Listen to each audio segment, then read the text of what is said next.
Good morning student. आज हम लोग शुरू करेंगे क्लास 10th का फर्स्ट चैप्टर वास्तविक संख्या। पिछले वीडियो में हम लोग क्वेश्चन फर्स्ट तक किए थे। आज हम लोग क्वेश्चन नंबर 2 करेंगे।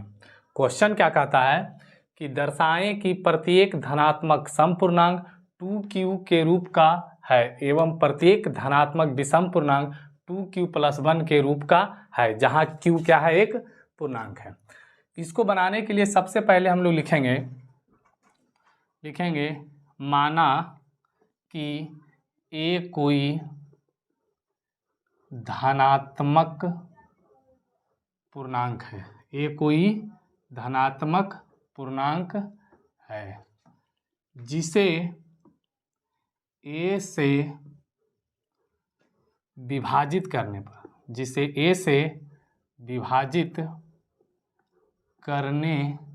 पर भागफल q तथा शेषफल r प्राप्त होता है। उसके बाद लिखेंगे जो हम लोग कथन जानते हैं, यूक्लिड विभाजन प्रमेयिका द्वारा। अच्छा, यूक्लिड विभाजन प्रमेयिका का कथन क्या है? a बराबर bq + r, जहाँ r जो है 0 से बड़ा या बराबर लेकिन b से क्या है, छोटा।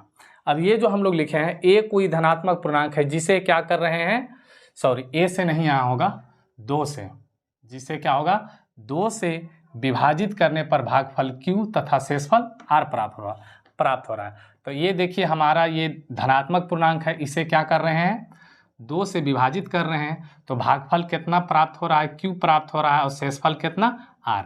तो हम लोग पिछले वीडियो में क्या सीखे थे कि इसको जो कहा जाता है, क्या कहा जाता है, b कहा जाता है। यानी कि भाजक को क्या चीज़ से सूचित करते हैं, b से। तो यहाँ हम लोग क्या लिखेंगे, a बराबर, ये तो मेरा भाज्य है ही, a बराबर b का मान क्या हो गया, 2q प्लस, और r का तो मान r ही है, जहाँ r जो होगा 0 से क्या होगा, बड़ा होगा, लेकिन b का मान कितना है, 2 से क्या होगा, छोटा होगा।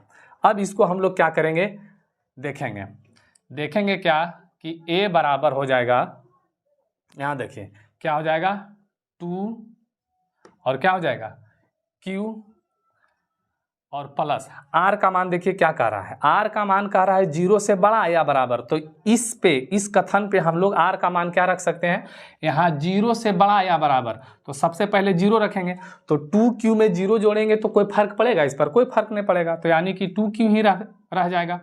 और क्या होगा, और देखिए 2q और प्लस में क्या होगा, 0 तो हम r का मान रख लिए, अब इससे आगे रखेंगे 1, लेकिन 2 से क्या रहेगा, छोटा। तो प्लस में देखिए 2q प्लस r का मान तो हम एक बार 0 रख लिए। अब इसके बाद क्या कर रहा है कि r का मान 0 से बड़ा लेकिन 2 से क्या होना चाहिए, छोटा। तो हम लोग क्या रख सकते हैं, 1, 2 तो रखेंगे नहीं, क्योंकि r का मान क्या होना चाहिए, यहाँ देखिए r का मान क्या होना चाहिए, 2 से छोटा या 0 से बराबर, यही रख सकते हैं। तो 0 के बराबर तो यहाँ रख लिए, देखिए 0 के बराबर करेंगे तो 2q पर कोई फर्क नहीं पड़ेगा, 2q ही रहेगा। और क्या रख सकते हैं, r का मान जो है 2 से छोटा, तो हम क्या, 1 ही रख सकते हैं। यानी कि r का मान जो हम रख सकते हैं यहाँ पे 2q प्लस जो r है यहाँ जो रख सकते हैं, या तो हम 0 रख सकते हैं या तो क्या 1, चूंकि r का मान है जो 2 से क्या है, छोटा, तो यही 2 रख सकते हैं। अब यहाँ जो है लिखेंगे कि 2q 2 से क्या है, विभाजित है, 2q 2 से क्या है, विभाजित है। अब ये 2q 2 से कैसे विभाजित है, किसी भी संख्या में अगर 2 का एक गुणनखंड मिल गया तो वह समझिए कि क्या 2 से विभाजित है, 2 से पूरा पूरी कट रहा है। जैसे 4, तो 4 है तो इसको गुणनखंड तोड़ेंगे तो क्या मिलेगा, 2 × 2 6, ये 2 से कट रहा है, ये भी 2 से कट रहा है, तो ये 2 से कट रहा है तो इसमें एक 2 मिल रहा है एकदम फिक्स है। जब 1 2 इसका गुणनखंड में मिल गया तो 2 से पूरा पूरी विभाज्य हो जाएगा। छो देखिए, छो क्या है, 2 से पूरा पूरी विभाजित हो रहा है, इसका मतलब इसमें भी क्या है, 1 2 है। 8, इसको गुणनखंड तोड़ेंगे तो क्या होगा 2 गुना 4, 1 2 अगर किसी भी संख्या में मिल गया तो समझिए वो 2 से पूरा पूरी कटेगा। तो इसमें क्या है 1 2 है, बाद में कुछ भी रहे उससे कोई मतलब नहीं, 1 2 है इस संख्या में लगा हुआ तो ये क्या होगा 2 से विभाजित होगा। तो वही लिखेंगे कि 2q 2 से विभाजित है। अब लिखेंगे अतः 2q एक धनात्मक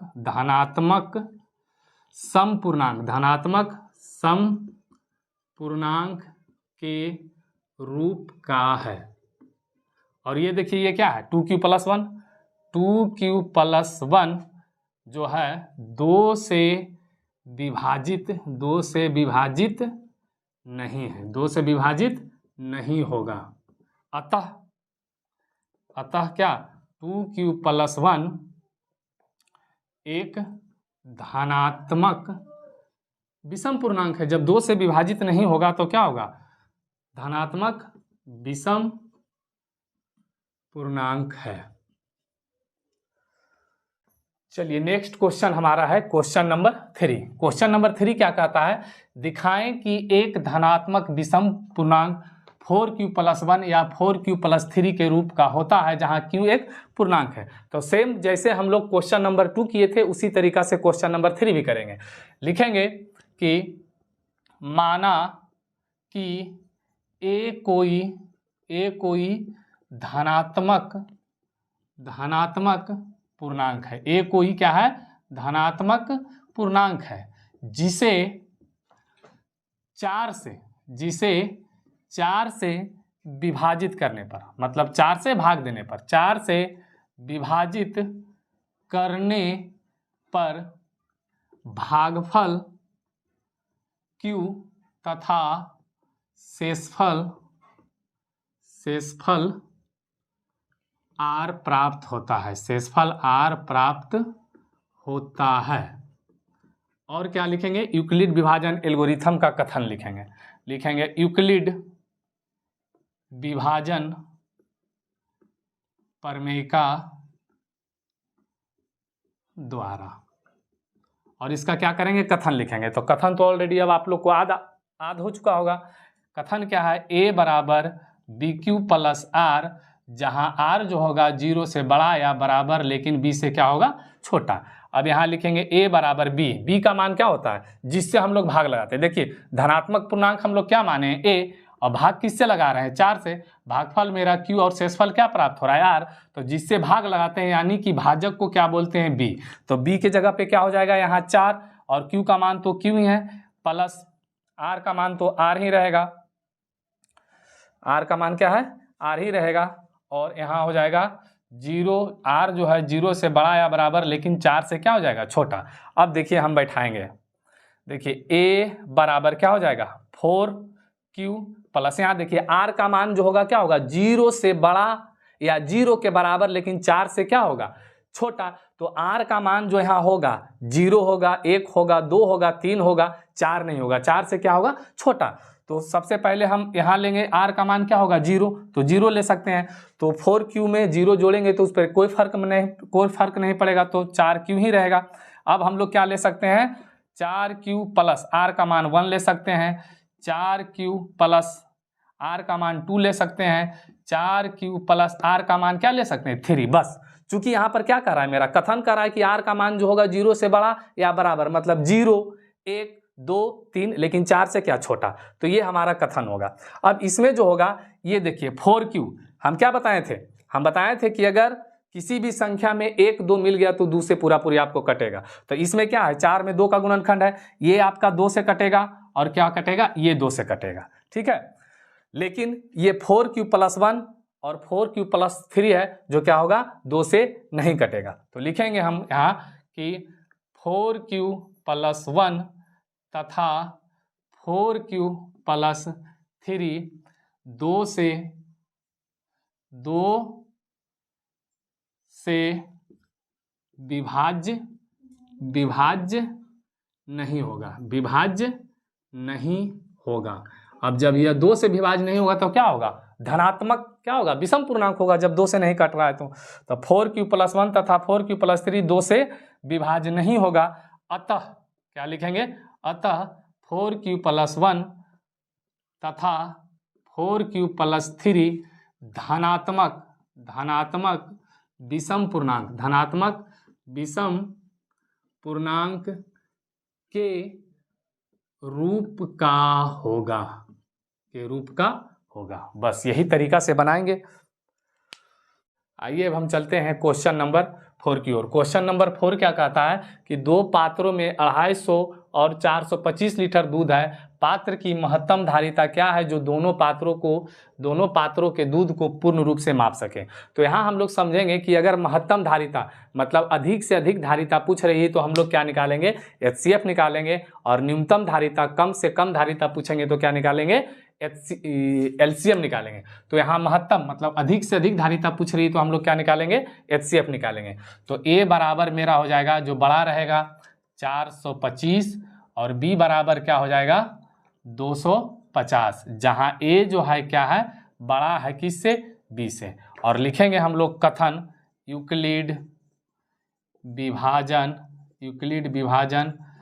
प्रमेयिका द्वारा। यूक्लिड विभाजन प्रमेयिका क्या कहता है A बराबर BQ+R, जहां R जो होगा 0 से बड़ा या बराबर लेकिन B से क्या होगा, छोटा। अब देखिए A का मान कितना हो जाएगा 425, बराबर B का मान कितना है 250, और गुने Q का मान निकालने के लिए हम लोग क्या करेंगे, 250 से भाग लगाएंगे कितना, 425 में। तो एक मरते में लगाएंगे, 5 में से 0 जाएगा 5, 12 में से 5 जाएगा 7, 5 12, ये पैसा दिया, 3 में से 2 जाएगा 1। देखिए Q का मान कितना आ गया 1, और प्लस R का मान आ गया 175। अब ये 250 बराबर के इस साइड चला जाएगा, 250 बराबर यहाँ आ जाएगा 175 गुना Q का मान फिर निकालेंगे। तो Q का मान निकालने के लिए फिर 175 से भाग लगाएंगे किसमें, 250 में।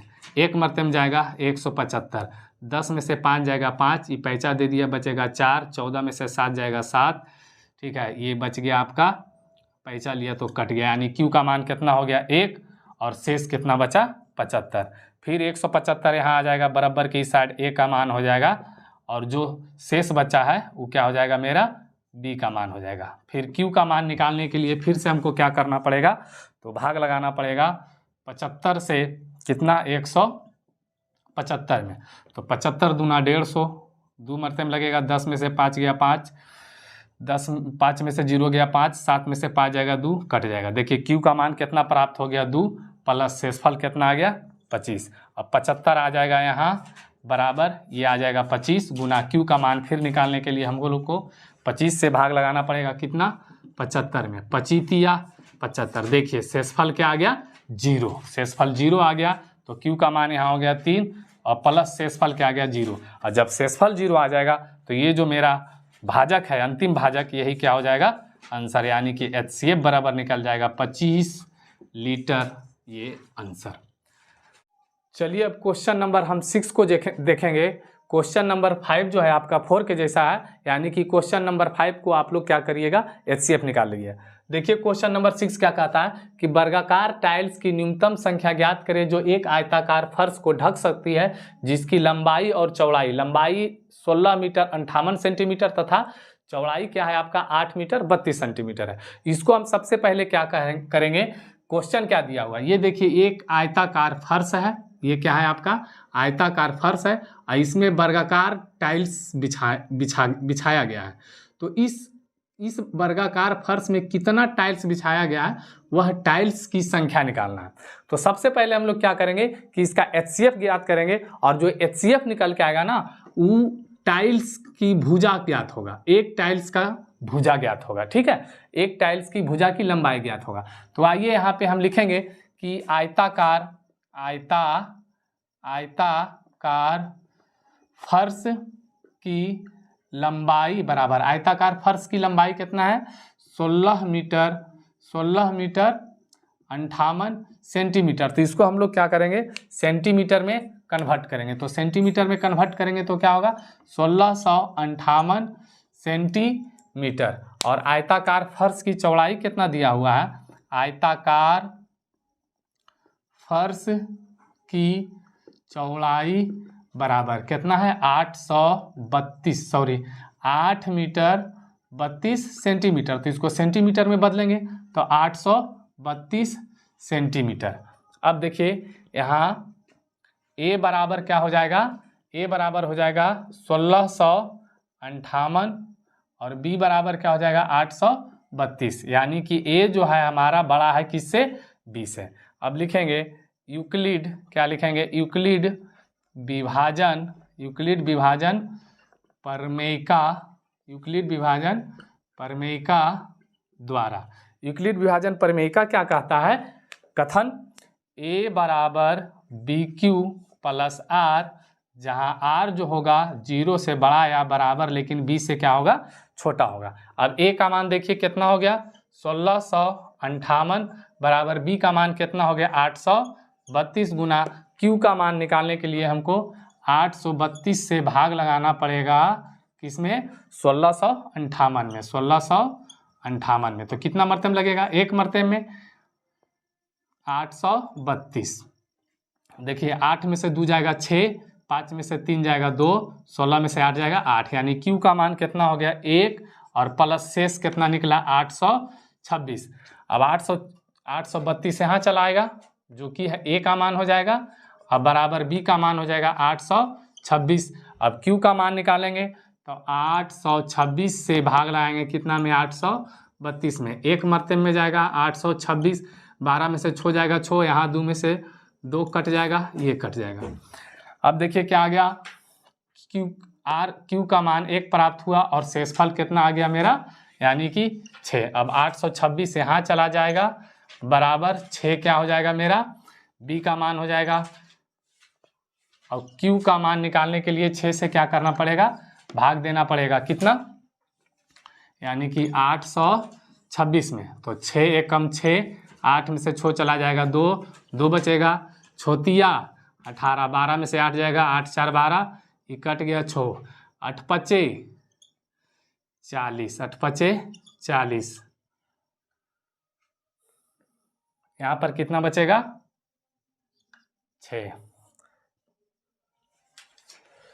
6 एक कम 6, 8 में से 6 गया 2, यहाँ पर 6 कम 12, छोती 18, 12 में से 8 जाएगा 4, यहाँ पर 6 पचे 30, 6 छक 36, 6 पचे 30, 6 छक 36, 6 सत्ते 42, 6 सत्ते लगेगा, 6 सत्ते कितना 42, 6 सत्ते 42, 6 में से 2 जाएगा कितना 4। देखिए शेषफल क्या आ गया मेरा 4, तो 6 गुना क्यू का मान हो जाएगा कितना 137 और प्लस शेषफल कितना हो गया 4। फिर से क्या करेंगे हम, ये 6 आ जाएगा ए का मान और क्या हो जाएगा ये 4 आ जाएगा यहाँ बी का मान, और क्यू का मान निकालने के लिए हमको क्या करना पड़ेगा, फिर से क्या करना पड़ेगा 4 से भाग लगाना पड़ेगा 6 में, तो एक मरतब लगेगा, 6 में से 4 जाएगा 2, फिर क्यू का मान हो गया 1 और प्लस शेषफल हो गया 2, पुनः ही 4 यहाँ आ जाएगा और 2 जो है ये आ जाएगा आपका बी का मान, और क्यू का मान ज्ञात करने के लिए 2 से 4 में भाग लगाएंगे तो 2 दूना 4, यानी कि अब शेषफल 0 प्राप्त हो गया। 2 गुना 2 प्लस क्या हो गया 0, तो ये 2 जो आ गया मेरा क्या आ गया HCF आ गया। HCF कितना आ गया 2, और HCF जो 2 आ गया, हम बोले थे कि जो HCF निकल के आएगा वह वर्ग की क्या होगा भुजा, यानी कि वर्गाकार टाइल्स की भुजा बराबर कितना आ गया 2 सेंटीमीटर। अब हमको क्या निकालना है, टाइल्सों की संख्या। देखिए क्या याद करना है, टाइल्सों की संख्या। तो टाइल्सों की संख्या कैसे ज्ञात होगा, तो ये आयत जो है आयताकार का क्षेत्रफल में वर्ग का क्षेत्रफल, जो वर्गाकार टाइल्स का क्षेत्रफल है उससे भाग लगा देंगे तो टाइल्सों की संख्या। तो टाइल्सों की संख्या बराबर आयताकार फर्श का क्षेत्रफल और बटा वर्गाकार टाइल्स का क्षेत्रफल से भाग लगाएंगे। देखिए आयत का क्षेत्रफल क्या होता है, लंबाई गुने चौड़ाई। तो लंबाई कितना दिया हुआ है आयत का 1658 और गुने चौड़ाई कितना है 832, ये निकलेगा आयत का क्षेत्रफल। और इसमें हम लोग भाग लगाएंगे वर्ग का क्षेत्रफल, तो वर्ग का भुजा कितना निकाल के रखे हैं हम लोग 2 सेंटीमीटर। तो वर्ग का क्षेत्रफल होता है भुजा स्क्वायर। तो यहाँ पे हम कितना लगाएंगे, 2 गुना 2। अब 2 से काट दीजिए, 2 चौका 8, 2 एकम 2, 1 बचेगा 2 छक्का 12, 2 चौका 8, 2 एकम 2, 2 छक्का 12, 2 से काट दीजिए इसको, 2 अट्ठी 16 0, 2 अट्ठी 16 0 बचेगा, 2 अट्ठी 16, 2 अट्ठी 16, 2 दूना 4, 1 बचेगा 2 नमा 18। यानी कि हम लोग गुना करेंगे 829 गुना 416 तो प्राप्त होगा क्या, टाइल्सों की संख्या। देखिए गुना कर लेते हैं।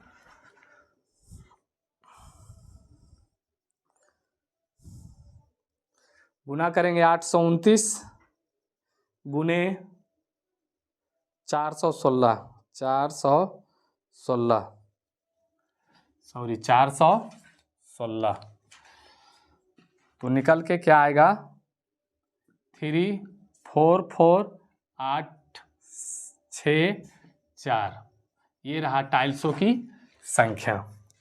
टाइल्सों की संख्या कितना निकल के आया, तो 34 48 64, यानी कि इकाई दाई सैकड़ा हजार 10,000 लाख 34 लाख, इकाई दाई सैकड़ा हजार, इकाई दाई सैकड़ा हजार, 4864 टाइल्स। तो इस तरह से हम लोग क्वेश्चन नंबर 6 को हल किए और हमारे चैनल के साथ लगातार जुड़े रहें। आपको लगातार मैथ का क्वेश्चन प्रोवाइड किया जाएगा और वीडियो अच्छा लगे तो लाइक, सब्सक्राइब तथा बेल आइकन को दबाना नहीं भूलिएगा। That's all.